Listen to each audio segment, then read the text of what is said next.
Les journalistes burundais ne doivent pas diffuser les résultats des élections avant la commission électorale indépendante. C'est le rappel du président du Conseil national de la communication, Nestor Bangomokonzi, que je vous propose de suivre, se base sur le code électoral.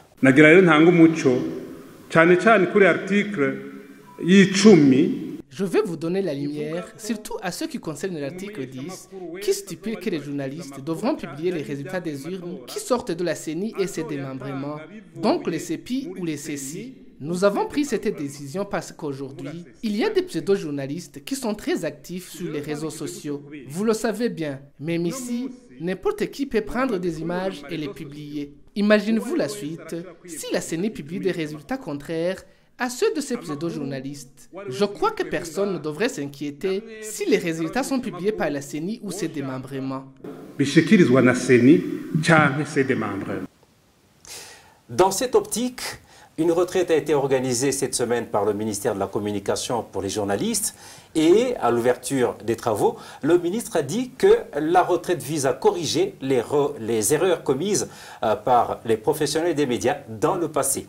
Un stratagème dont le socle est la mise en place d'une synergie pour la couverture des élections, une synergie dirigée par des personnes choisies par le même ministère. Au moment où Nestor Bangomokonzi dit que c'est pour éviter que des pseudo-journalistes sèment la confusion dans le public, certains, dont des professionnels des médias, craignent un objectif caché du gouvernement en encadrant le travail des journalistes pendant les élections. Nous en parlons dans cette édition du Club de la Presse avec nos invités. Alexandre Niungeko, président de l'Union burundaise des journalistes. Bonjour. Bonjour Franck. Nous sommes également avec Daniel Ngedakumana, chef d'antenne du Rwanda du Mouvement international de la jeunesse burundaise. Bonjour. Bonjour Franck. C'est la toute première fois que vous venez sur notre plateau. Que peut-on comprendre de ce mouvement? Juste en une minute. Merci de nous avoir invités. Le Mouvement international de la jeunesse burundaise, c'est une plateforme qui a été créée en 2016. Il a été créée pour les jeunes, surtout ceux qui ont été victimes de la crise de 2015. C'était une occasion pour se conscientiser, se mobiliser et se transformer en beaux travailleurs pour le changement, en beaux acteurs pour le changement positif du système de gouvernance. Et c'est en bonne voie? Oui. Et quand vous dites international, est-ce que c'est dans plusieurs pays ou c'est... Dire international, ça veut dire qu'il y a des antennes partout, au Rwanda, en Tanzanie, en Ouganda. Et il y a aussi des membres qui se trouvent aux États-Unis, en Belgique, en France. Merci. Oui, partout merci il y a beaucoup. La jeunesse burundaise, même au Burundi, il y en a. Merci. Mais ils travaillent en clandestinité pour des réseaux de sécurité. Naturellement. Merci beaucoup pour cette lumière sur ce mouvement. À toutes, à tous, bonjour, bonsoir. Bienvenue. Alexandre Niungeko, on commence avec vous. Le gouvernement n'a-t-il pas un droit de regard sur le travail des journalistes en temps normal? Absolument, absolument. Je crois que là, c'est clair que le gouvernement a un droit de regard, et là, c'est un droit de regard qu'il puise dans les instruments légaux du pays, c'est notamment la Constitution. Tout ce que le gouvernement peut faire, ça doit être en règle avec la Constitution, ça doit être aussi en règle avec la loi sur la presse, mais aussi ça ne doit pas violer les instruments internationaux, surtout en la matière de la liberté de la presse. Quand vous parlez de droit de regard, c'est notamment sur le plan de la réglementation. De la réglementation, c'est en particulier. Oui, bien sûr. C'est aussi sur d'autres aspects, notamment, surtout en ce qui concerne ce qui lui est reconnu, même si ce sont des choses qu'on a toujours dénoncées, notamment la mise en place du Conseil national de la communication, et qui pour nous, je veux dire pour nous les professionnels, devrait relever du secteur aussi bien des professionnels au lieu que ce soit uniquement une initiative purement et simplement du gouvernement. Du gouvernement. Et donc, mais dans le même temps, les professionnels des médias n'ont pas le droit de se comporter n'importe comment. Absolument. Et donc sur ce plan, le gouvernement peut prendre des balises. Absolument, ça c'est clair. Les balises sont là, si vous voulez. C'est pas qu'aujourd'hui un ministre... Et donc ce sont les lois. Ce sont les lois. Et si tu veux, les règles. C'est même les règles professionnelles. Et des fois, quand on entend cela, c'est comme si on se dirait que ce monde professionnel, ce n'est même pas professionnel. Parce que si déjà on reconnaissait que c'est professionnel, ça veut dire que c'est organisé. Ça veut dire qu'il y a aussi des règles professionnelles. Il y a aussi l'éthique qui est là. Et là, quand j'entends Mukunzi parler de l'intervention de ce conseil qu'il dirige sur le plan éthique, ça fait tiquer. Et ça fait même rire pour ceux qui savent bien ce que c'est que l'éthique professionnelle. Et donc, si je vous comprends bien, le fait d'encadrer les journalistes pendant les élections ne rentre pas dans les prérogatives du gouvernement. Pas du tout. Pas du tout. Ça, c'est une organisation professionnelle qui est là. Et j'espère bien qu'on va y revenir. Parce que là, si on regarde par le passé comment l'organisation des professionnels elle-même, comment ça a commencé, comment ça a évolué, ça n'a jamais été de l'apanage. On reviendra naturellement sur un bref historique de tout cela. Daniel Ngendakumana, comment jugez-vous les appels du gouvernement sur la manière dont les journalistes doivent travailler pendant les élections? Le travail des journalistes, c'est l'un des piliers des principes démocratiques dont les journalistes procure de la Constitution et des accords d'Arusha. La mise en place ou l'appel ou la conduite à tenir lors des activités de la vie du pays, ça dépend du système qui gouverne pour le moment. Le système qui est en place au Burundi, c'est un système qui a bafoué tous les principes démocratiques que nous voyons. Mais le gouvernement n'entend pas empêcher les journalistes de travailler. Il leur dit seulement la manière de faire. Non, oui, il ne les empêche pas, mais quelle est l'autre manière de les empêcher? T'orienter comment faire ou te montrer quoi dire et quoi ne pas dire. Alors que tu es professionnel, alors que tu sais de quoi tu es chargé. Ça, c'est ça qui est une manière d'empêcher un professionnel de médias de travailler, c'est son éthique, c'est sa déontologie. Et il veut que ça soit comme un instrument du gouvernement. Ça, c'est une forme de monopolisme. Mais vous convenez quand même que les élections sont un moment assez sensible et qu'il faut quand même prendre certaines précautions pour qu'il n'y ait pas de débordement. Oui, exactement. Mais la façon de s'ingérer dans une profession quelconque qui devrait avoir des libertés comme la Constitution le stipule, si tu t'y ingères, ce n'est pas la meilleure solution pour orienter, pour ne pas semer la confusion dans la population. Le problème, le plus majeur, c'est quand des actions néfastes à la bonne conduite des élections se produisent dans un endroit quelconque et que le monde ou les autres citoyens ne reconnaissent pas. Le journaliste est là pour enquêter et informer l'opinion. Au cas où il n'y a pas, si ce travail n'est pas bien fait, tout le monde va faire tout ce qu'il veut. Les citoyens vont se débrouiller. Ils vont lancer et donc, pour vous, le gouvernement ne devrait pas présumer d'un certain mauvais travail que pourraient faire les journalistes. Il aurait fallu attendre que les journalistes soient effectivement en train de travailler pour les juger sur leurs actes. Même si le gouvernement aurait présumé qu'il y aurait des méfaits, des actions néfastes, il fallait orienter bien. Il fallait plutôt donner la sécurité, sécuriser les journalistes et les matériels pour qu'ils soient libres dans les activités. Nestor Mukunzi insiste sur l'article 10 du Code électoral qui interdit aux journalistes de diffuser les résultats des élections avant la CENI. Le président du CNC explique que c'est pour contrecarrer de pseudo-journalistes. Son argument tient-il, Alexandre? Je tiens d'abord à préciser que, bien évidemment, de manière la proclamation des résultats, la reprogrammation définitive des résultats, ce n'est pas du ressort des journalistes. C'est clair.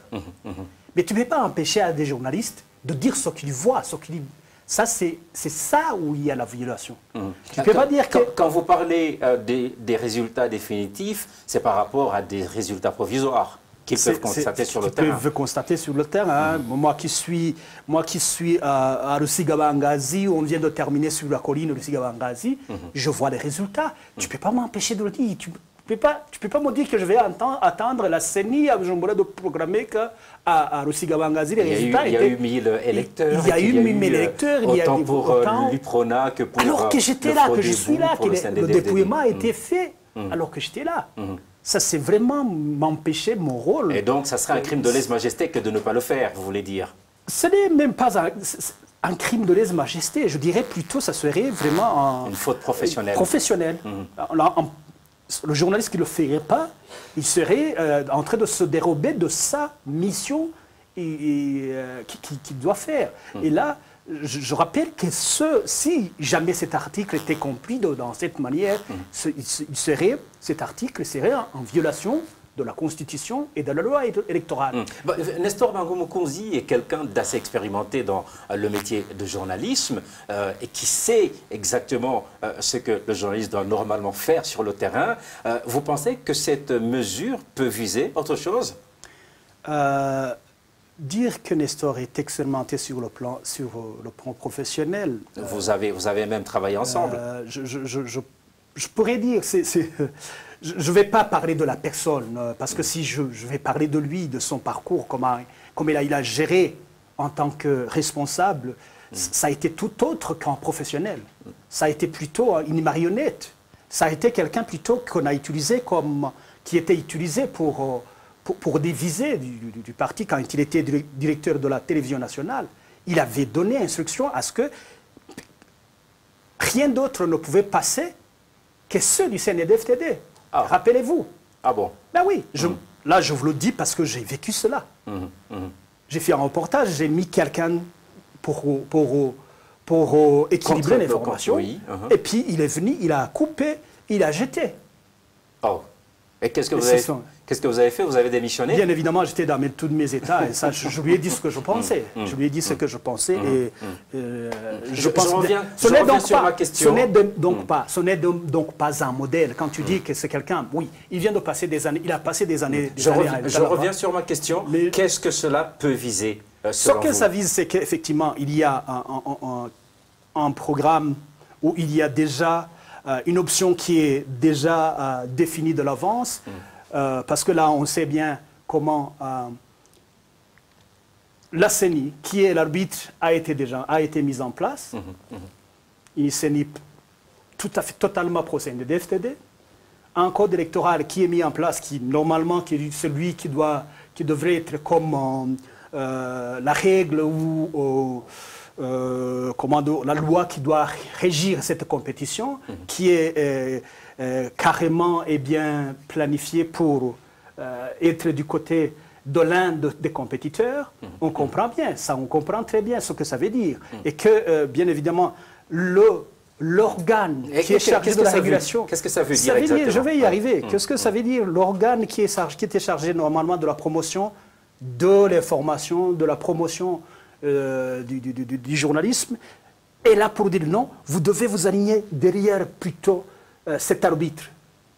Si vous dites des choses en dehors de l'arbitre, vous saurez ce que ça veut dire. Donc le journaliste devient ça veut dire que le porte-parole pratiquement. Ce n'est même pas un porte-parole. Et c'est cela qu'il a fait, à mon avis, c'est là qu'on devrait faire.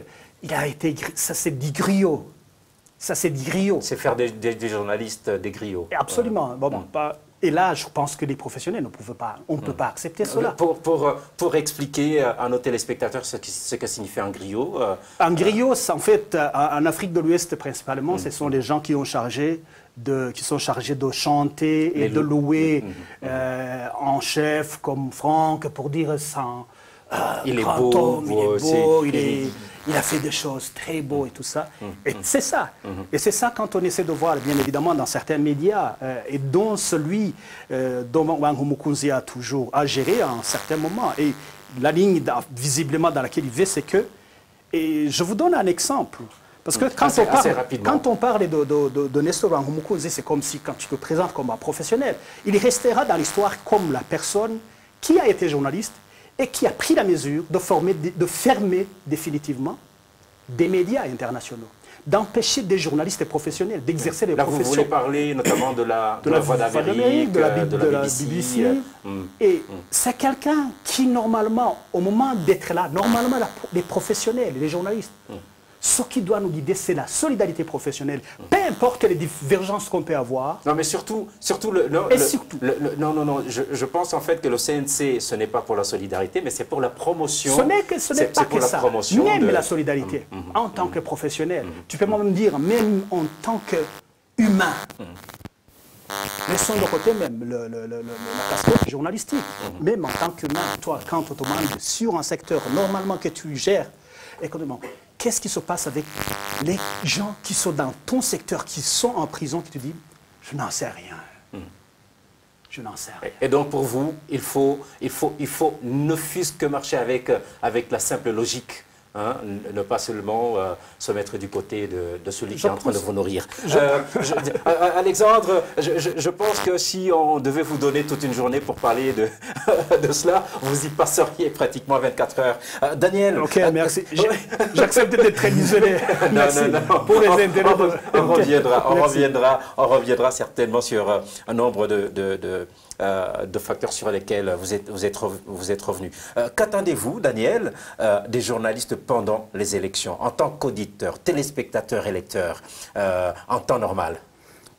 Dans le contexte actuel. Dans un contexte tout à fait normal, qu'est-ce que vous attendez normalement des journalistes? Bon, dans un contexte normal, les journalistes, ce sont des professionnels, ce sont des informateurs, des citoyens. Ils sont responsables d'enquêter, chercher l'information et la transmettre à qui de droit.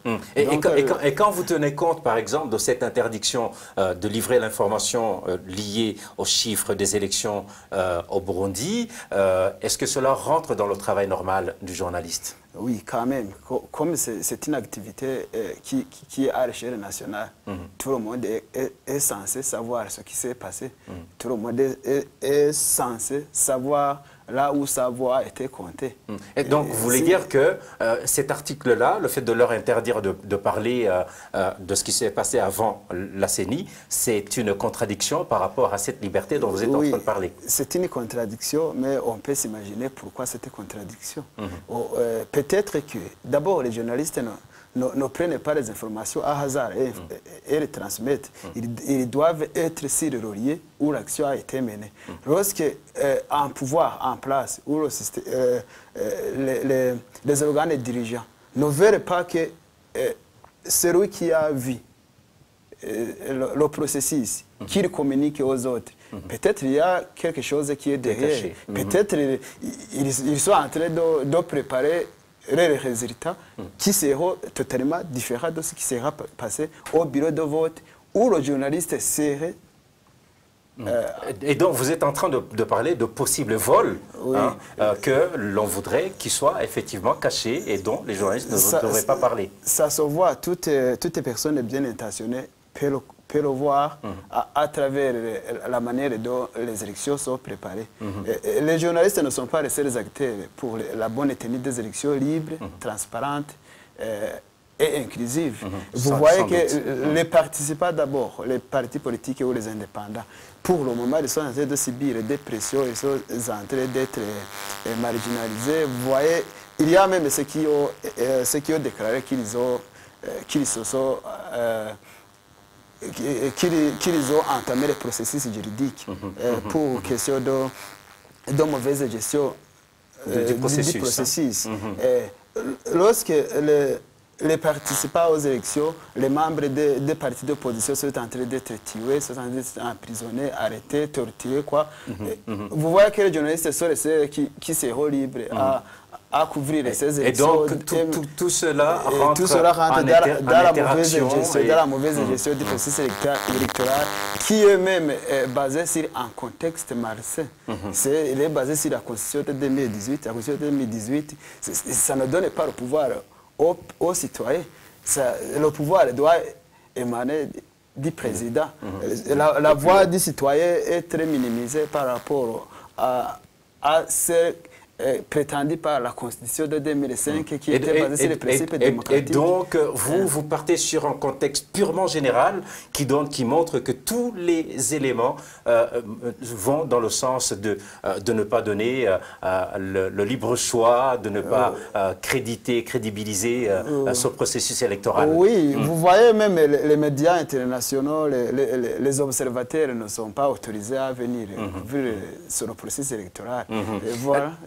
Alexandre, assez rapidement, on vient de parler de cette interdiction de diffuser les résultats issus des élections avant la CENI, mais avec ces appels répétitifs, est-ce que vous ne craignez pas une autocensure comme règle en conséquence chez les journalistes eux-mêmes?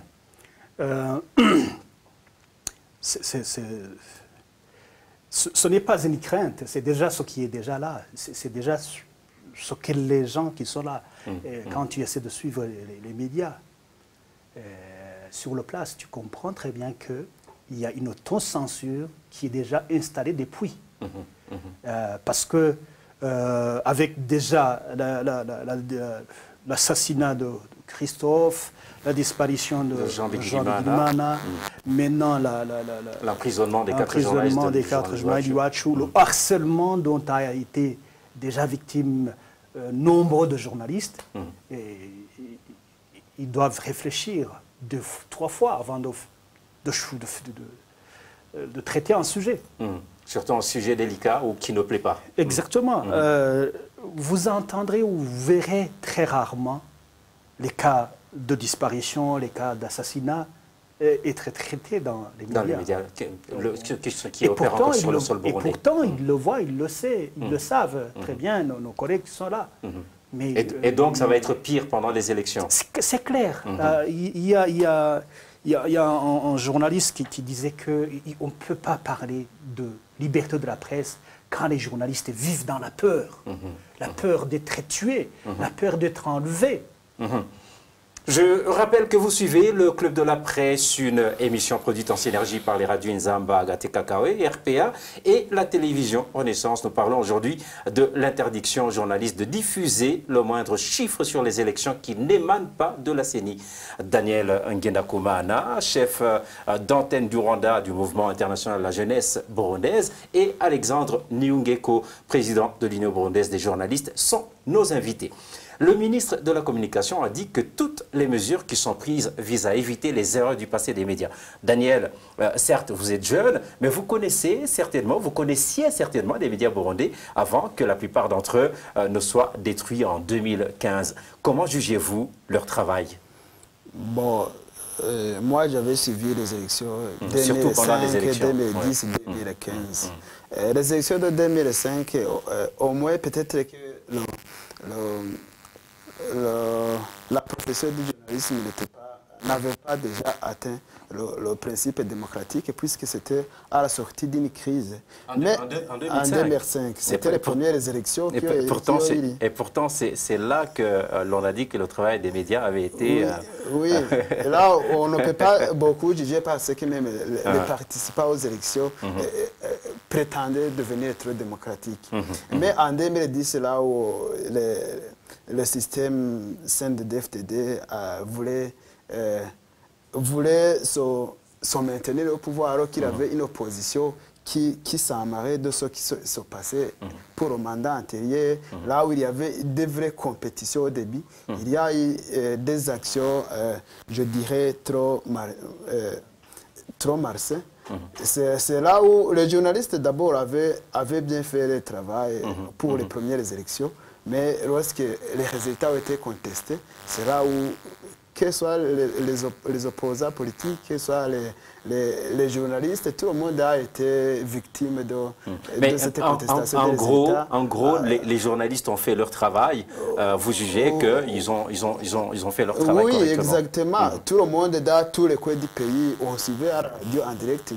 Je me souviens que c'est le jour où j'ai passé 24 heures, j'étais à l'internat, j'ai passé 24 heures en train d'écouter comment ça s'était passé au niveau pendant ce que les médias ont appelé la nuit électorale. Oui, et les journalistes, vraiment, ils ont reporté tout ce qui se passait partout. Ils ont poursuivi le processus jusqu'à la contestation des résultats. Je crois que la première crainte viendrait là où la CENI a publié des résultats qui sont totalement différents de ce que nous prétendons avoir entendu de par les médias. Oui, c'est à ce moment où le système a commencé à basculer.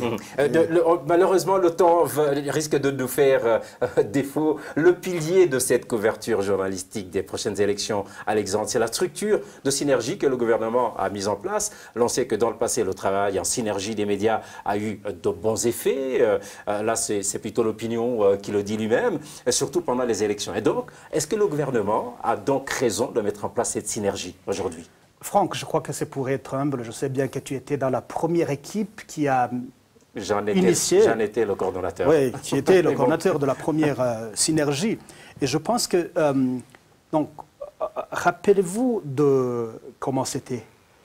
Vous vous rappelez très bien que les médias publics n'avaient pas accepté au début de participer à la synergie. Tout à fait. Moi, je travaillais à l'époque à la RTNB, je sais comment les choses c'était. Je faisais la couverture, notamment des communales dans la province, dans la commune de Mabanda, et puis des sénatoriales dans la province de Muyinga. 2010, j'étais dans l'équipe de la coordination. Et là, pas en tant que journaliste de la RTNB, mais en tant plutôt que responsable de l'Union burundaise des journalistes. Et je sais comment, à l'époque, aujourd'hui, la personne qui se positionne comme étant pour coordonner la synergie, le chantre du bon déroulement des élections. Oui, c'était là, chaque fois qu'il recevait certainement des appels, il rappelait les journalistes de quitter la synergie. Et c'est qui? C'est Nestor Bangamukunzi, à l'époque, en 2010. Et oui. Et là, je pense qu'on a... La synergie a pu tenir parce que finalement le CNDD-FDD a pu continuer, donc parce que Nestor, sinon il allait retirer directement il a retiré 2 ou 3 fois parce que les journaux ou les reportages qui étaient faits n'étaient pas, bien évidemment, ne plaisaient pas au système. N'était pas griotiste pour le... Et donc, si je vous comprends bien, ça veut dire que le gouvernement n'a pas à s'immiscer. Quand le gouvernement s'immisce, c'est qu'il y a des choses derrière. Aujourd'hui, je ne comprends pas comment un ministre de la communication, qui n'a jamais servi en tant que professionnel, se positionne en donneur de leçons pour dire c'est pour corriger les erreurs du passé. Quelles sont ces erreurs? Quelles sont ces erreurs? Et là, je suis chaque fois très surpris et des fois même très fâché de voir des gens qui n'ont jamais touché à un stylo pour écrire un article, qui n'ont jamais été au moins une fois au micro pour faire un travail journalistique, donner la leçon, qui se positionne en donneur de leçons sur comment le professeur...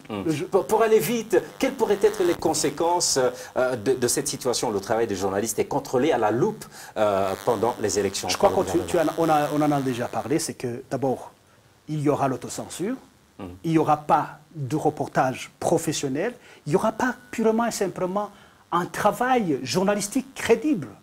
Et qu'en est-il du public et qu'en est-il des participants à ces élections? Là, vous comprenez très bien, ça a un impact sur le droit du public à l'information. Le public ne sera pas du tout informé parce que ça sera faussé à l'avance, et c'est faussé à l'avance.